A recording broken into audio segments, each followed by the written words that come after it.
Alhamdulillah kita sekarang bertemu dan masuk ke sesi materi ketiga, yaitu memahami jurnalistik dasar. Jadi ini dasar-dasarnya ya.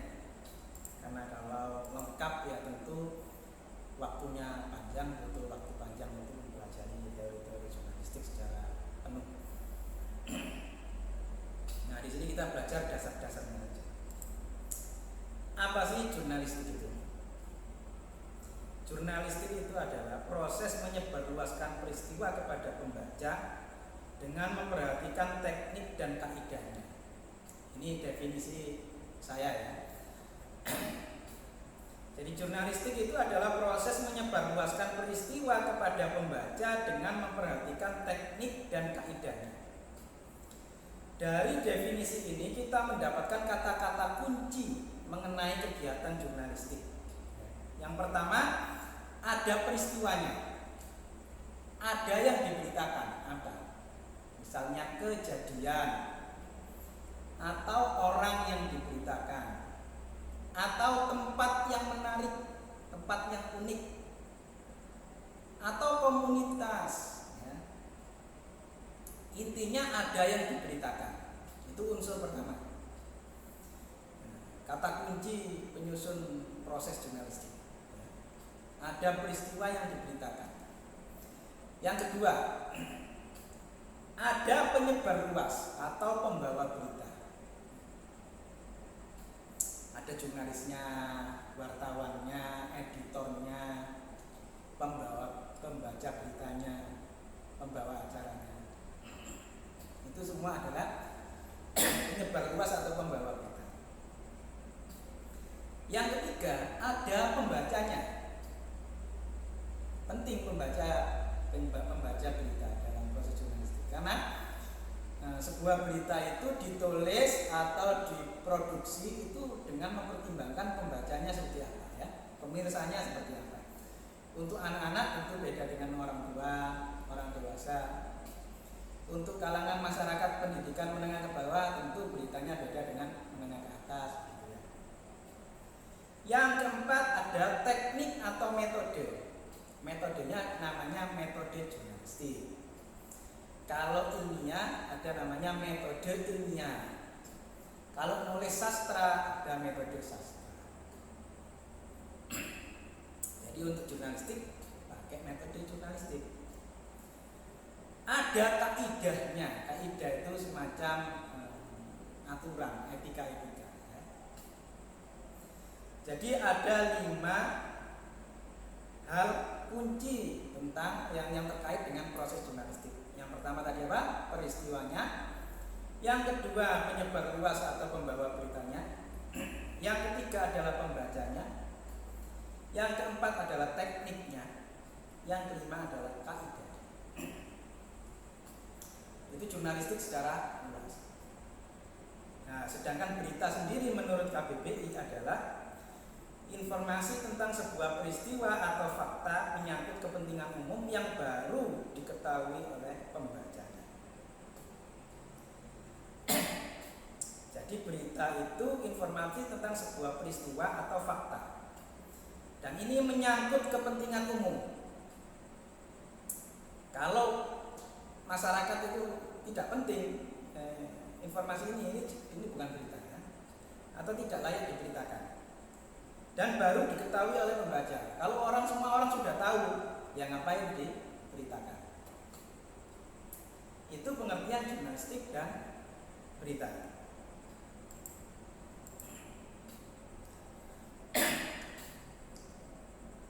Kemudian apakah semua hal itu layak diberitakan? Tentu tidak. Tidak semua hal layak diberitakan. Hal-hal yang layak diberitakan ada hal-hal yang memiliki nilai berita atau memiliki news value ya. Ada 10 elemen yang membuat sesuatu itu menarik untuk diberitakan. Yang pertama, kesegeraan atau sampai pada pembaca secepatnya. Peristiwa tertentu, misalnya ada peristiwa lomba gitu ya di SMP atau di sekolah kalian, ditulisnya sekarang, disampaikannya kepada pembaca sekarang, itu lebih menarik daripada ditulisnya seminggu lagi. Itu namanya kesegeraan, secepatnya nyampe ya, berita itu. Yang kedua kedekatan, ada kesamaan atau hubungan. Misalnya berita tentang siswa SMP Negeri 1 Gresik memenangkan lomba. Itu lebih menarik bagi siswa SMP Negeri 1 Gresik dibandingkan dengan siswa dari SMP Negeri 1 mana? Cibubur misalnya. Nah, itu kan karena tidak ada kesamaan. Nah, kalau ada kesamaan itu lebih menarik. Orang Gresik lebih tertarik membaca berita Gresik daripada membaca berita kota lain. Orang Indonesia lebih tertarik membaca berita Indonesia daripada membaca berita di negara lain. Itu namanya unsur kedekatan atau kesamaan. Komunitas sastra lebih suka baca berita yang ada kaitannya dengan komunitasnya daripada baca berita komunitas lain.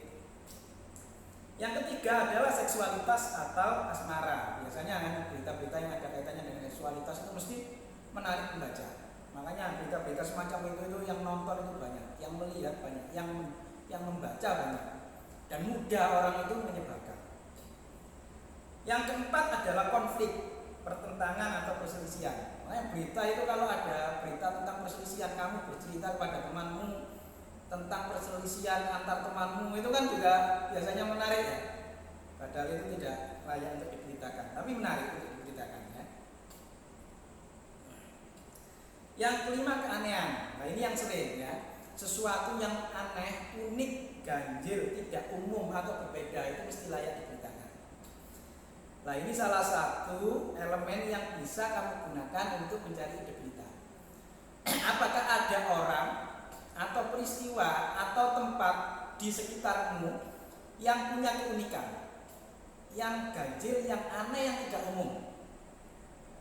Nah, misalnya ada taman yang ada bunga-bunganya itu bunganya menarik atau tidak umum, unik, tidak ada di taman yang lain. Atau ada fasilitas yang tidak ada di taman yang lain.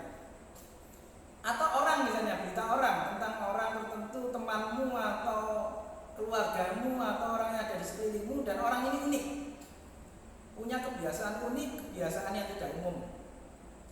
Misalnya ada orang yang suka merawat kucing dan di rumahnya itu ada puluhan kucing, misalnya. Itu kan umum ya. Ada orang suka merawat kecot misalnya. Nah, misalnya saja ya, itu kan aneh. Nah, semakin aneh, semakin unik, semakin layak diberitakan. Nah, sekarang kalian cari coba di sekitarmu ada hal yang unik apa? Bisa tempat, misalnya kafe, taman, toko, restoran, tempat wisata, lembaga pendidikan, masjid, apa saja yang unik itu bisa diberitakan ya. Yang keenam, ketenaran. Orang terkenal apapun pasti menarik dibandingkan dengan orang yang tidak terkenal. Misalnya ada Gubernur Jawa Timur mengunjungi SMP Negeri 1 Gresik, kemudian terpleset kulit pisang. Nah, itu kan karena orang terkenal. Atau presiden mengunjungi SMP Negeri 1 Gresik, terpleset kulit pisang. Itu karena orang terkenal mesti jadi berita.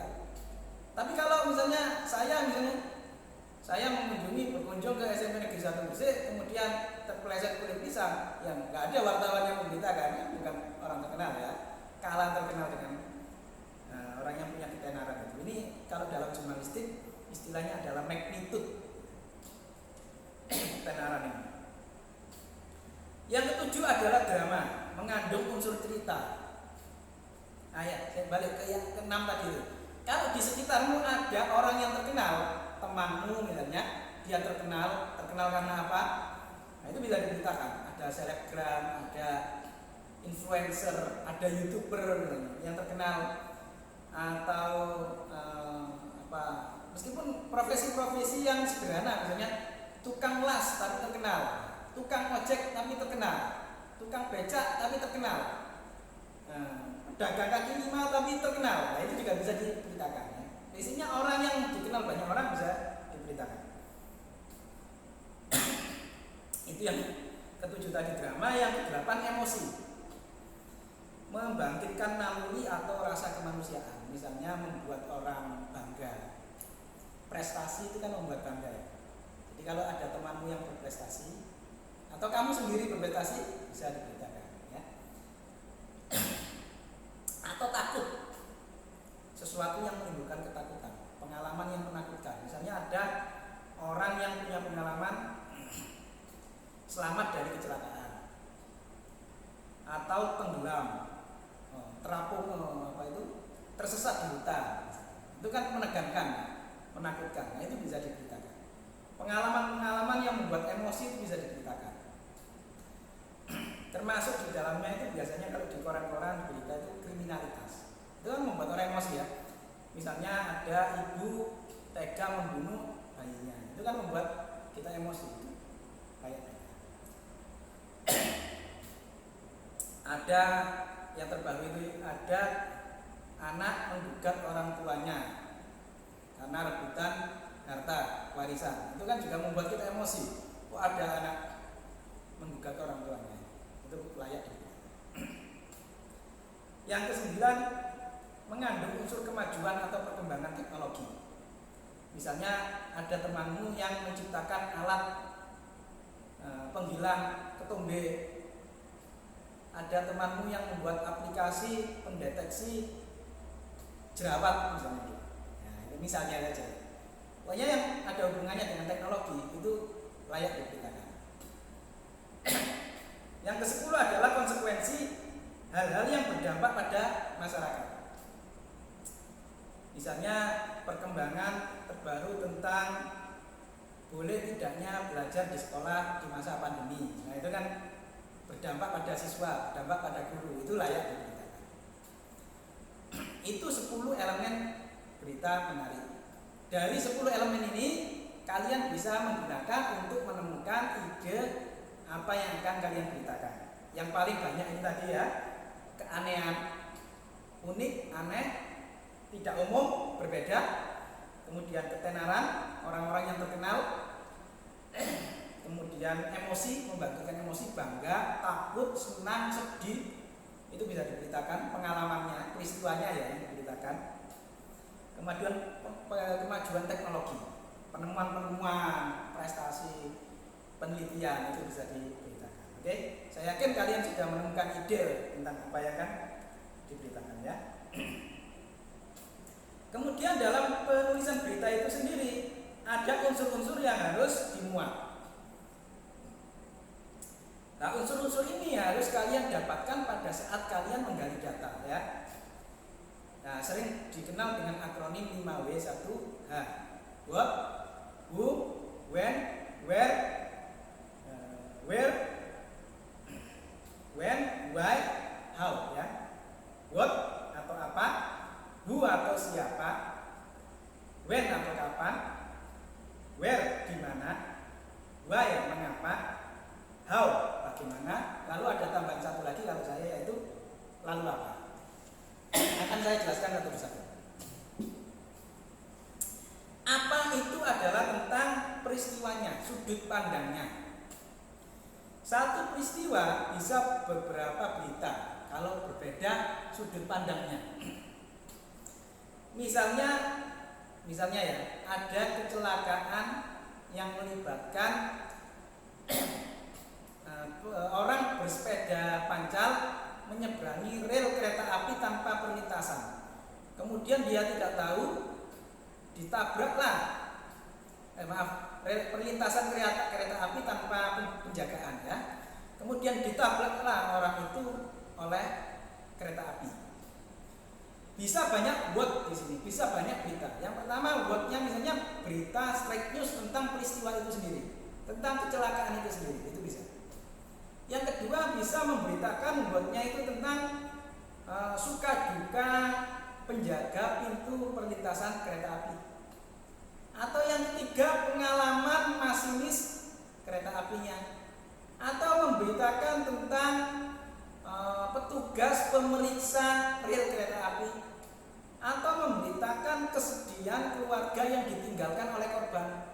Jadi satu peristiwa wordnya bisa banyak ya. Seolah-olah mudah tapi agak-agak sulit ya, agak-agak gampang-gampang susah menentukan word ini. Karena dari satu peristiwa bisa banyak word. Itu tentang apa? Yang kedua tentang siapa. Siapa ini siapa saja yang terlibat. Biasanya penulis pemula atau wartawan pemula itu sering melupakan unsur siapa ini, yaitu identitas orang yang diwawancarai. Kamu harus pastikan orang yang diwawancara itu kamu ketahui nama lengkapnya, kemudian dia jabatannya apa, usianya berapa. Nah, itu wordnya. Yang sering terlupa itu adalah nama lengkap. Bahkan wartawan-wartawan yang sudah bekerja, yang profesional, seringkali juga lupa. Ini nama lengkapnya lupa ditulis. Nah, jangan sampai kalian lupa. Misalnya kalian liputan tadi ke tempat tertentu atau ke orang-orang terkenal, kalian harus pastikan nama lengkapnya itu benar. Ya, jangan sampai salah tulis nama. Word itu bisa siapa orang yang terlibat dalam peristiwa itu, identitasnya bagaimana. Nah, kamu harus catat semua ya, usianya dan sebagainya. Karena kalau sudah berpisah dengan narasumber itu sulit menemukannya lagi. Kemudian kapan? Kapan itu bisa bervariasi, misalnya kapan liputan itu kamu lakukan, atau kapan berita itu kamu tulis. Itu harus ada keterangannya. Hari apa, tanggal berapa. Atau kalau peristiwa, kapan terjadinya peristiwa. Kalau tadi contohnya peristiwa kecelakaan, kapan terjadinya peristiwa kecelakaan, ya. Kalau kamu memberitakan tadi itu peristiwa yang diberitakan itu suka duka, penjaga pintu perlintasan, ya when-nya itu misalnya sejak kapan dia bekerja sebagai penjaga pintu, itu when, ya. When itu bisa macam-macam, bisa banyak, ya. Itu tadi ada kapan peristiwa terjadi atau kapan seseorang itu terlibat. Misalnya kamu memberitakan temanmu yang berprestasi menang lomba, kapannya itu kapan lombanya, kapan persiapannya, ya, kapan mendapatkan hadiahnya, itu kapan, ya. Kalau kamu memberitakan tentang orang yang punya keunikan, misalnya suka bersedekah, merawat banyak anak yatim, itu kapannya itu mulai kapan dia suka bersedekah, mulai kapan membuat kegiatan semacam itu. Jangan lupa ya, when. Kemudian where, lokasinya di mana? Lokasi itu perlu kamu catat datanya itu yang lengkap, ya. Desa, kecamatan, kabupaten, bila perlu spesifik nama gedungnya. Nah, itu perlu, ya. Yang kelima itu why. Mengapa? Mengapa peristiwa itu terjadi atau mengapa orang-orang tertentu melakukan sesuatu? Misalnya kalau tadi itu contohnya kecelakaan di perlintasan kereta api, mengapa? Sebabnya apa? Peristiwa itu terjadi. Misalnya orang yang menyeberang tidak melihat menoleh kiri kanan. Itu mengapa? Alasan terjadinya peristiwa. Atau misalnya kamu meliput lomba Agustusan di kampungmu. Nah, itu mengapa? Mengapa diadakan lomba? Kalau kegiatan yang lain, misalnya orang yang bersedekah, merawat banyak anak yatim piatu, mengapa dia melakukan kegiatan itu? Itu ditanyakan. Yang keenam, bagaimana jalan peristiwanya? Kayak tadi misalnya kecelakaan, jalan peristiwanya seperti apa? Kalau kamu memberitakan kafe atau restoran atau tempat wisata, itu bagaimana lokasinya? Bagaimana gambaran alur wisata itu? Bagaimana cara kerja orang pelayan di restoran itu misalnya? Atau kamu memberitakan proses pembuatan sesuatu, proses pembuatan makanan tradisional misalnya. Nah, itu bagaimana cara kerjanya, ya? Bagaimana jalan peristiwanya? Yang terakhir tambahannya adalah lalu apa? Apa pentingnya berita itu bagi masyarakat? Bagi pembaca apa pentingnya? Kamu sebutkan di sini. Ya. Ingat, semua unsur ini harus kamu dapatkan pada saat kamu mencari data. Jangan pada saat nulis baru kamu menyadari, loh kok ada data yang kurang. Jadi pada saat mencari data kamu harus mendapatkan semua unsur ini tadi. Nah ini tadi nanti bisa dibantu melalui instrumen yang akan kita bagikan di grup WA-nya, ya. Nanti kamu isi di situ sesuai dengan langkah-langkah. pastikan semuanya terisi ya. Nah, biar lengkap tadi unsur-unsurnya ini. Kemudian kita beralih ke jenis-jenis berita. Ada banyak jenis berita. Yang pertama berita straight news, yaitu berita langsung yang memberitakan informasi umum. Ya, informasi peristiwanya saja secara sederhana, secara singkat. Straight news itu dibedakan menjadi dua, ada hard news, ada soft news. Straight news itu hard news itu berita langsung, berita straight news yang topiknya berat, misalnya politik, ekonomi, kenegaraan, hukum, kriminalitas. Nah, itu berita-berita hard news, berita berat. Ada berita ringan, berita langsung tentang topik ringan, misalnya berita hiburan, tempat wisata, kegiatan seni, kelompok-kelompok seni, kelompok-kelompok pecinta lingkungan, pecinta hewan, ya, ini kan berita ringan. Atau topik pendidikan, pelatihan, kegiatan pelatihan, kegiatan workshop semacam ini misalnya, kegiatan olahraga, lomba-lomba, kegiatan seni, hiburan, itu soft news. Nah, ini bisa kamu beritakan ya, kamu pilih di antara itu. Kalau hard news itu agak berat ya, kalau nggak terbiasa nulis berita, jadi wartawan, terbiasa nulis itu agak berat nulis hard news. Jadi yang mudah soft news saja ya. Atau features nggak apa-apa. Tapi kalau kamu pilih berita straight news, yang soft news juga nggak apa ya. Ya, selanjutnya ada berita opini. Berita opini berita berisi opini tokoh atau orang yang berwenang. Misalnya tadi ada kecelakaan di perlintasan kereta api, kamu minta pendapatnya ahli lalu lintas. Nah, itu namanya berita opini. Berita opini itu bukan nggak bisa sembarang orang dimintai opininya, tapi harus orang yang ahli atau orang yang jabatannya memang sesuai dengan topik yang diberitakan. Ya. Dan wartawan itu tidak boleh beropini. Kalau kamu punya opini sebagai jurnalis, kamu harus minjem omongannya orang. Ya, harus orang lain yang menyampaikan meskipun kamu sependapat. Gak boleh di jurnalis itu menulis dalam tulisannya itu menurut saya, menurut pendapat saya, itu enggak boleh. Ya, itu harus orang lain yang menyampaikan itu ya. Kemudian yang ketiga adalah berita features, berita yang menonjolkan sisi kemanusiaan. Nah, ini akan kita pelajari lebih khusus pada kesempatan workshop kali ini. Itu berita features. Kenapa? Karena ini tidak harus peristiwanya terbaru. Kalau straight news tadi itu, soft news itu harus peristiwa terbaru. Kalau features itu bisa peristiwa lama. Atau tidak harus peristiwa tadi ya, ada lokasi atau ada orang tertentu, ada kelompok-kelompok tertentu itu yang unik yang diberitakan, tidak harus terbaru, itu bisa kalau features. Nah, ini yang akan kita tulis ya. Jenis-jenis features akan kita pelajari di materi keempat. Yang selanjutnya adalah jenis berita mendalam. Itu berita yang mengungkap informasi yang jarang diketahui masyarakat dan sulit didapatkan. Ini berita mendalam. Ada 3 jenis berita mendalam. Yang pertama berita investigasi, itu menyampaikan laporan pada sesuatu yang disembunyikan. Misalnya ada perusahaan yang mencemari lingkungan, membuang limbah berbahayanya di tengah laut misalnya. Itu kan sulit masyarakat mengetahui ya, karena ada penjagaan dan sebagainya. Kemudian ada wartawan yang melakukan investigasi. Dia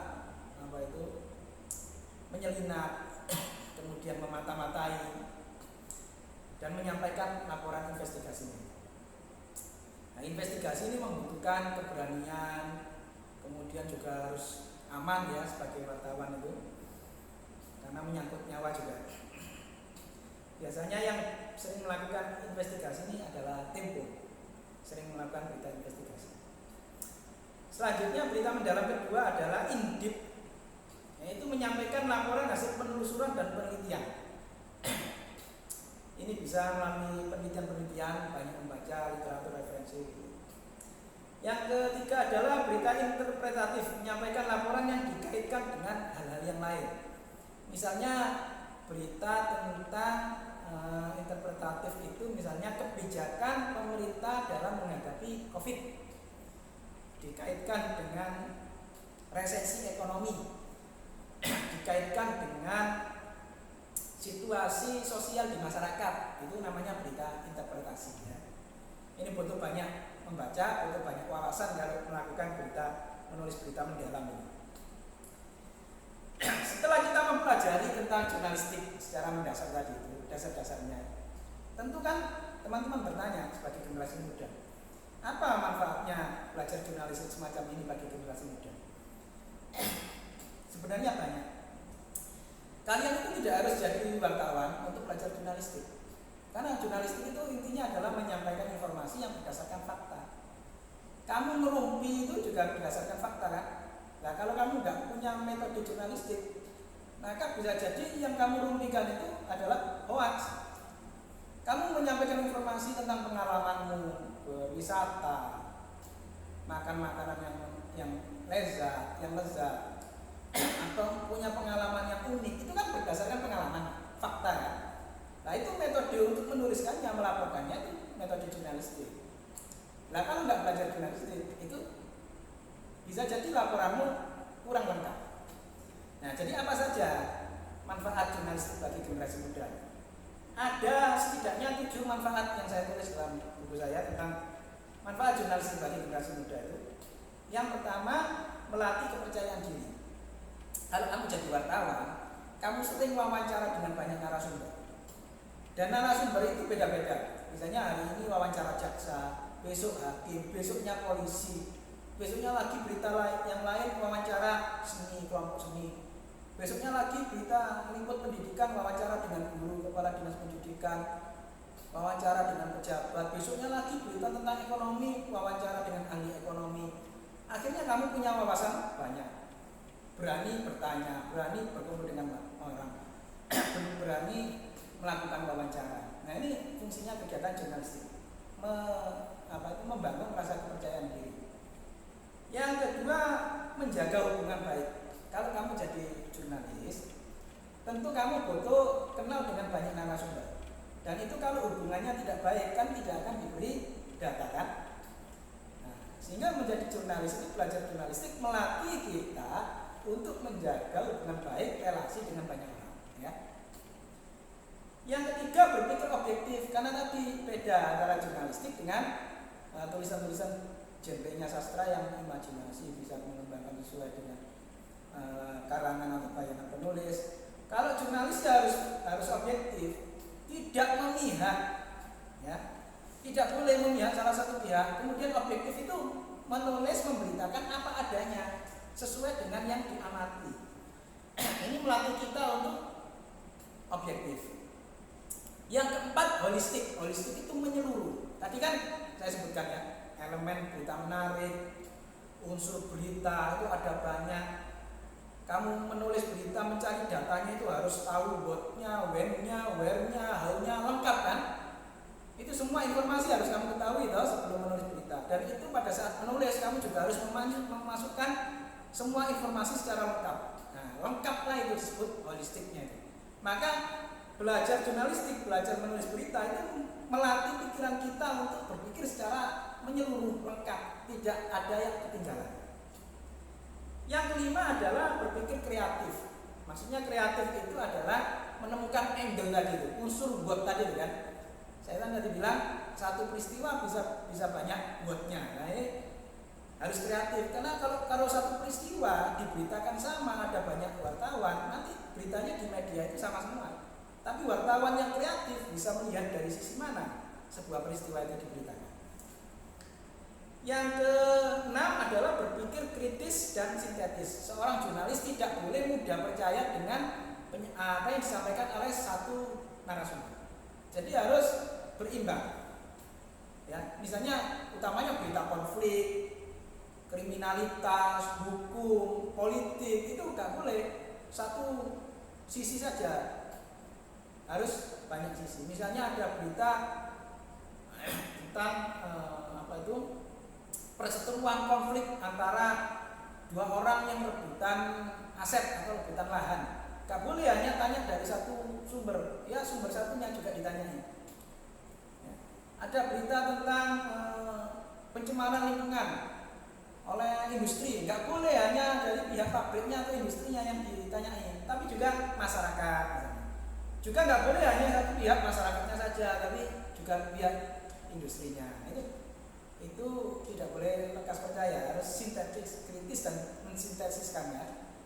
menghubungkan itu tadi. Yang terakhir adalah mengajari kita membangun rasa ingin tahu dan empati. Empati itu memposisikan kita berada pada posisi orang lain. Karena kalau kita itu enggak ingin tahu dan enggak empati, kita sulit mendapatkan berita yang menarik. Misalnya, kamu berangkat sekolah di perempatan jalan, di jalan melihat ada ibu-ibu tua menggendong anak yang minta-minta itu. Kamu ingin tahu nggak apa yang terjadi di belakangnya? Kamu berempati nggak? Kalau berempati dan ingin tahu, kamu akan mencari tahu. Akhirnya mendapatkan informasi. Kamu melihat sampah, timbunan sampah, sampah yang terserah, atau bahkan sampah yang bersih, lingkungan yang bersih. Kamu ingin tahu nggak apa yang sedang terjadi di lingkungan itu? Kalau lingkungannya kotor, ingin tahu nggak kenapa bisa kotor? Kalau lingkungannya bersih, ingin tahu nggak kenapa bisa bersih? Baik kotor maupun bersih bisa jadi berita. Kalau kotor berarti kan ada yang kurang beres, itu bisa diberitakan. Kalau bersih berarti ada sistem atau pola yang bagus, atau ada orang yang mau membersihkan itu. Ada pengaturan yang baik, itu juga layak diberitakan. Jadi ada banyak hal di sekeliling kita yang kalau kita itu punya rasa ingin tahu tinggi dan kritis, itu bisa layak diberitakan. Demikian materi kita pada sesi ketiga tentang memahami jurnalistik dasar. Mari kita diskusikan.